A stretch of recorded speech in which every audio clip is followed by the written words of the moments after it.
pessoal, tudo bem com vocês? Para quem não me conhece, eu sou o Vanilson Rabelo e sejam bem-vindos a mais um vídeo aqui do canal. No caso de hoje, irei falar sobre o serial killer americano Nico Allen Jenks, mais conhecido como Nico Jenks, responsável por vários assassinatos no ano de 2013. Antes, peço que, se não for inscrito no canal, se inscreva, ative o sininho e, claro, receba as notificações sempre que um novo caso for postado por aqui.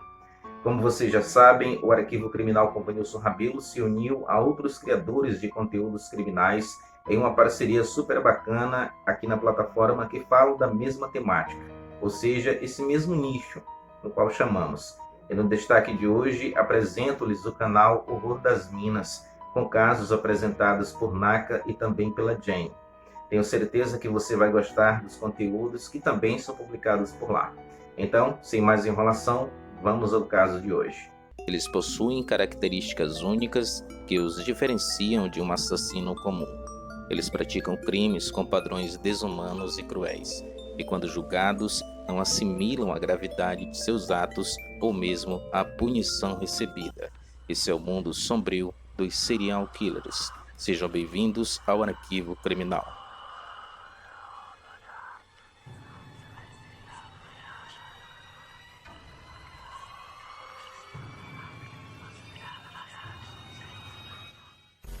Nico Allen Jenks nasceu no dia 16 de setembro de 1986 em Denver, capital do Colorado.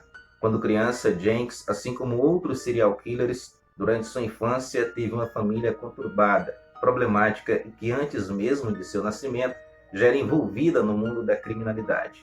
Os pais de Nico, David McGee e Laurie Jenks, têm juntos uma extensa ficha criminal, por crimes como atentados terroristas e tráfico de drogas. A maioria dos familiares de Nico Jenks, desde 1979, são conhecidos das autoridades policiais do Colorado pela prática de diversos crimes, totalizando pouco mais de 600 condenações pela justiça americana. Só para se ter ideia, as crianças que fazem parte da linhagem dos Jenks, durante boa parte de sua infância, sofreram com abuso de álcool por seus pais, além de negligências e o uso desenfreado de drogas. Ou seja, os acontecimentos de sua infância os perseguiram nos anos seguintes, colocando-os nos mesmos ciclos de vida do passado de seus pais. Quando criança, Nico cresceu ao lado do pai, da mãe e de mais 5 irmãs, que diariamente testemunhavam com frequência as constantes brigas de seus genitores, que com o passar dos anos ultrapassaram as barreiras de apenas verbais e se tornaram cada vez mais físicas.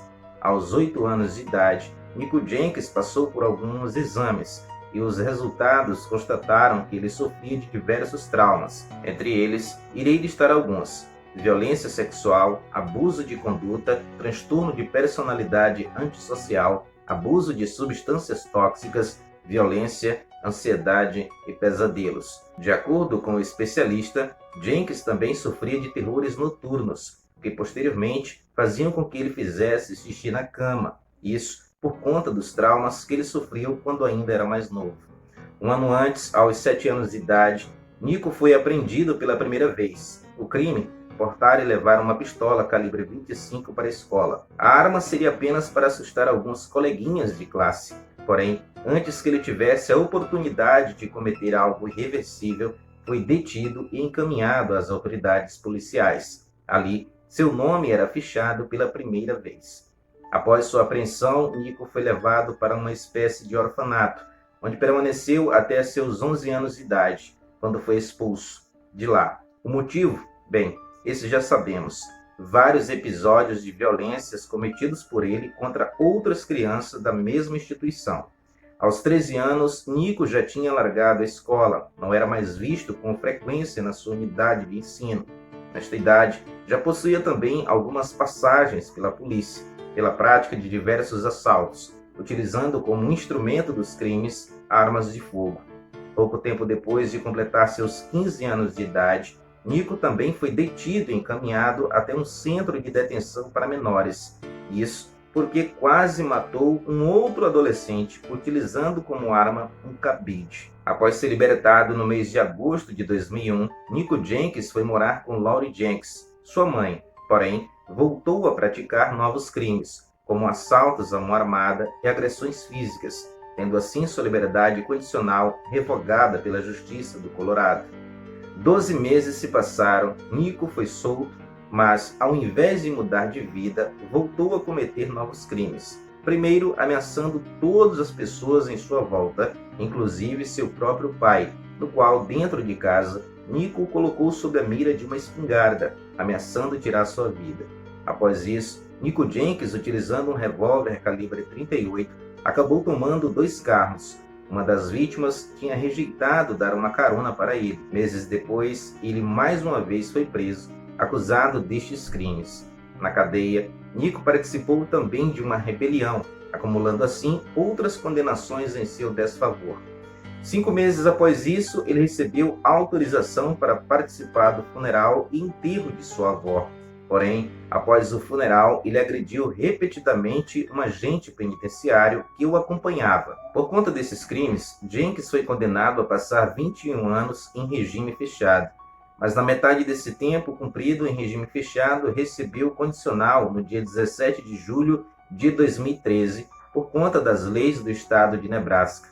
Já no dia 17 de agosto de 2013, um mês após ganhar a liberdade, Nico Jenkins iniciou sua série de matanças. As suas 2 primeiras vítimas foram identificadas como Jorge Ruiz e Juan Peña. Os corpos foram descobertos após algumas rondas que eram realizadas por um guarda de patrulha.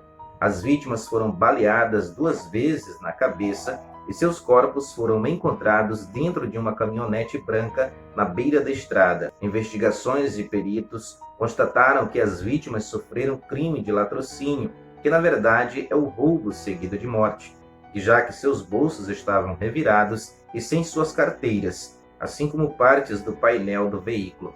Mais tarde, após sua prisão, Nico relatou aos investigadores que seu objetivo naquele momento era de apenas assaltar Jorge Ruiz e Juan Peña, mas que os dois, segundo sua versão contada aos detetives, teriam esboçado reagir, sendo baleados por ele 2 vezes cada um. As autoridades seguiram diversas linhas de investigações, mas ao final não conseguiram localizar o assassino. Em 19 de agosto do mesmo ano, Nico Jenkins fez sua 3ª vítima, o jovem Curtis Bradford. Curtis era amigo íntimo de Jenkins, e os dois se conheceram na prisão, quando na época dividiram uma cela juntos. Porém, mesmo sendo amigo de Jenkins, a família do jovem Curtis não confiava muito e sempre o aconselhavam para que a vítima mantivesse a distância de Jenkins, no qual não obedeceu e acabou sendo assassinado por ele. O corpo de Curtis Bradford foi encontrado por um familiar dentro da garagem de sua casa. Os pais de Curtis disseram à polícia que ele e Nico Jenkins haviam se encontrado no dia anterior, onde conversaram por algumas horas. Inclusive, uma foto desse encontro foi postada pelo próprio Curtis em seu perfil do Facebook 1 hora antes de ser assassinado. Na foto, é possível ver os dois abraçados e sorridentes, não sabendo a vítima que no dia seguinte seria morta pelo amigo cruel. Mais tarde, descobriu-se que Nico Jenkins foi informado por uma de suas irmãs que Curtis Bradford teria ido até sua casa e efetuado alguns disparos de arma de fogo em sua direção. Até esse momento, a única vítima conhecida do assassino teria sido a 3ª. Já no dia 21 de agosto, ou seja, 2 dias após assassinar a sangue frio o homem que ele considerava como amigo, Nico assassinou sua última vítima antes de ser finalmente preso. Andrea Kruger foi baleada 4 vezes, 3 tiros na cabeça e 1 tiro no peito. O motivo? O roubo de seu carro praticado por Nico Jenkins. Andrea Kruger voltava do trabalho em direção à sua casa, quando, infelizmente, atravessou o caminho do serial killer. Ele tomou seu veículo e, não se contentando, a feriu fatalmente com tiros a queima-roupa. A vítima foi deixada agonizando e lutando por sua vida na beira da estrada, porém não resistiu aos graves ferimentos e morreu antes mesmo de ser socorrida, a cerca de 20 quilômetros do local onde o crime ocorreu. O veículo de Andrea Kruger foi encontrado abandonado cerca de 1h30 após o crime. Os 4 assassinatos ocorreram num período de intervalo de 10 dias. A polícia ainda não tinha ideia de quem era o autor e nem que se tratava de um serial killer, pois os crimes não tinham ligações e nenhuma assinatura, algo comum e que é conhecida como modus operandi de assassinos em série. Porém, 9 dias após o quarto assassinato, em 30 de agosto, Nico Jenks foi finalmente preso. Entretanto, não pelos 4 assassinatos, e sim pela acusação de atentado terrorista. Já sob custódia das autoridades de Nebraska, uma mulher que não teve o nome revelado, que se apresentou como a ex-namorada de Nico Jenks, durante depoimento, disse que viu um outro homem entregando uma arma para ele, e que possivelmente essa arma seria a mesma usada nos 4 assassinatos, além de ter sido ameaçada juntamente com seus familiares de morte através de Nico Jenks.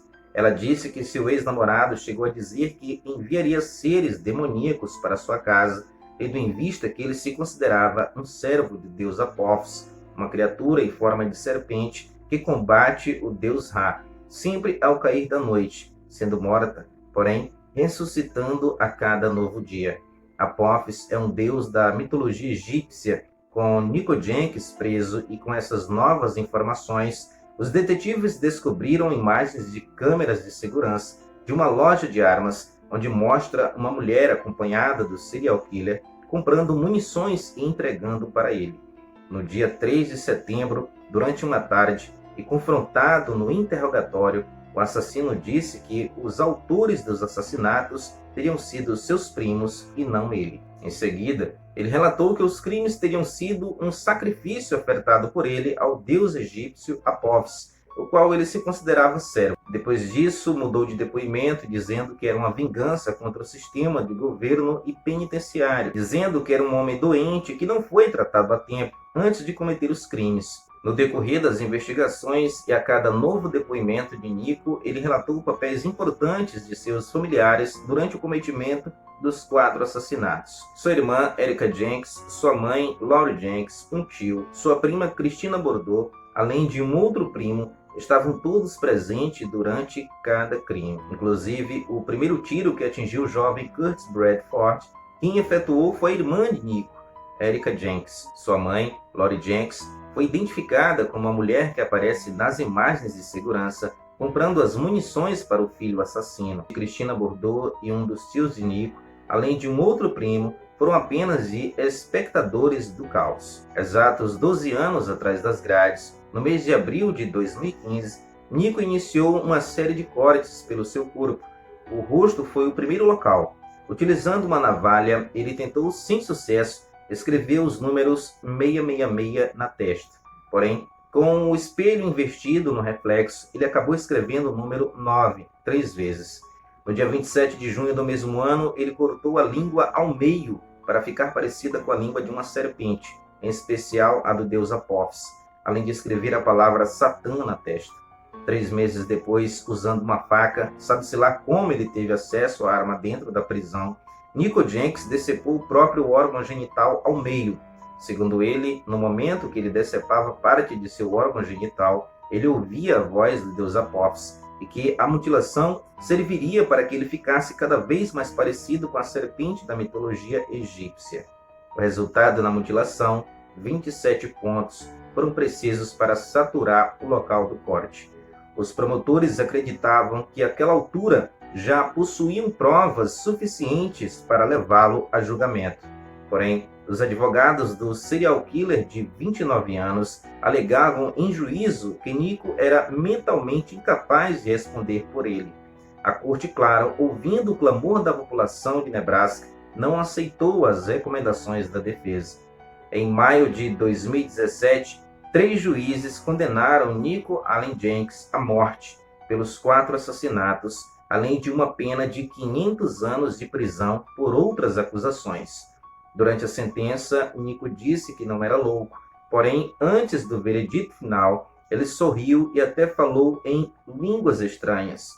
Jenks se manteve frio e não demonstrou nenhum tipo de remorso pelos crimes que cometeu e que o colocaram, depois de tantos anos, no corredor da morte. Em 20 de abril de 2020, Nico Jenks teve seu pedido de novos recursos negado pela Suprema Corte dos Estados Unidos. Atualmente aguarda pela sentença no corredor da morte, onde inclusive ficou noivo de uma advogada. A noiva é a advogada que prestou trabalhos voluntários na mesma unidade prisional em que o serial killer encontra-se preso. Ela é a doutora Dal Arguello, de 48 anos de idade. De acordo com ela, em uma rara fala sobre o caso, ela disse que foi amor à primeira vista. Vai entender. Outros familiares do serial killer também foram condenados, incluindo sua mãe e irmã.